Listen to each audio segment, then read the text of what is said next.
دیا گیا، پھر ان کے کپڑے اتارے گئے اور انگریز نے ان سے کہا کہ مولویوں، جس طرح ان 40 کو آگ کے انگاروں پر پکا دیا گیا ہے، تمہیں بھی آگ کے انگاروں پر پکا دیا جائے گا۔ تم میں سے صرف ایک آدمی یہ کہہ دے کہ میں 1857 کی جنگ میں شریک نہیں تھا، ابھی چھوڑ دیں گے ہم تمہیں، بس ایک آدمی یہ بات کہہ دو۔ وہ انگریز مورخ ٹامسن کہتا ہے کوئی بھی ایسا نہیں تھا جس نے انگریز کی بات مانی اور گردن جھکائی، نانا سارے کے سارے آگ میں جل گئے، آگ کے انگاروں پر پک گئے اور ان کی چمڑیاں ادھڑ گئی اور ان کا گوشت پگھل گیا، ان کی چربیاں پگھل گئی، اور اس طرح سے اپنی جان کے نذرانے اس ملک کی خاطر، اس ہندوستان کی خاطر انہوں نے پیش کیے اور اس طرح سے اپنے آپ کو قربان کر دیا۔ یہ ہمارے اکابر کی تاریخ ہے، یہ ہمارے اکابر کی قربانیاں ہیں۔ مولانا احمد اللہ شاہ گجراتی علیہ الرحمہ بہت بڑے عالم تھے۔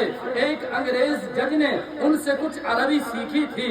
وہ انگریز جج اس وقت ان لوگوں میں سے تھا جو مسلمان علماء کو پھانسیاں دے رہے تھے اور سزا دے رہے تھے دہلی کی مسجد میں، اور اس کے اندر 500 علماء کو ایک وقت میں پھانسی کے پھندوں پر لٹکایا گیا۔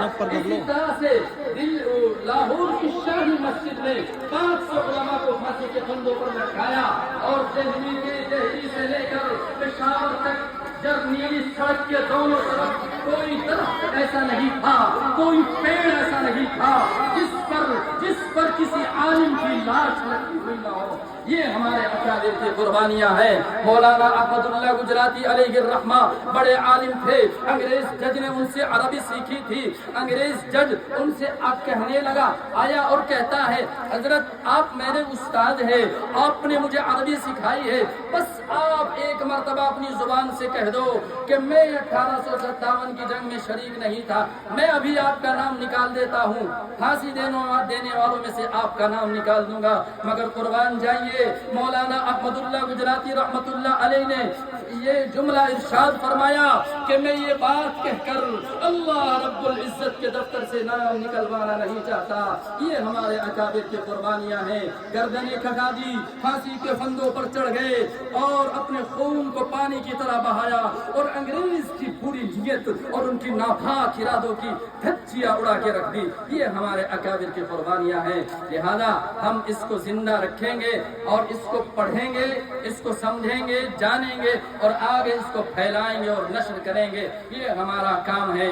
آئیے اب ہم نظام کو مزید آگے بڑھاتے ہیں اور ہم اپنے دیش کی پہچان کبھی مٹنے نہیں دیں گے، یہاں اسلام کا پرچم کبھی جھکنے نہیں دیں گے۔ ماشاءاللہ بہت اچھا پیغام دیا۔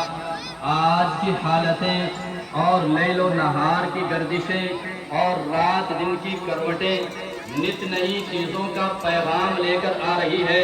یہ بات بالکل عیاں اور صاف و شفاف ہے کہ ہندوستان ہمارا ملک اور مادر وطن ہے، اور یہاں ہمارا وجود آج سے نہیں بلکہ ایک مدت سے ہے۔ یہاں کی خوشیوں اور مسرتوں میں ہم ساتھ ہیں، یہاں کے رنج و غم اور کرب و الم میں ہم شامل ہیں، اور یہ بات بالکل ظاہر اور عیاں ہے کہ یہ ہندوستان یہ مختلف مذاہب کا اور ادیان کا گہوارہ ہے۔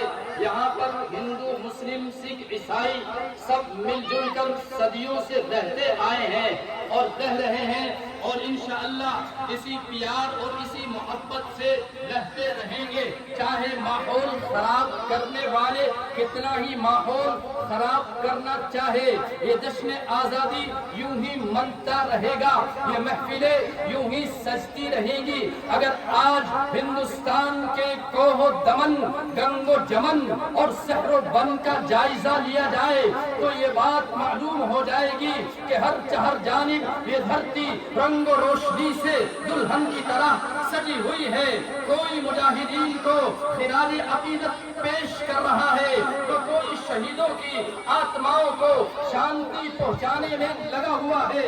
ہر طرف آزادی کی تقریب کا ایک شور ہے، ایک ہنگامہ ہے، اور یہ جشن ہے ان اکابر کی قربانیوں کا، ان کی قربانیوں کو یاد کیا جا رہا ہے۔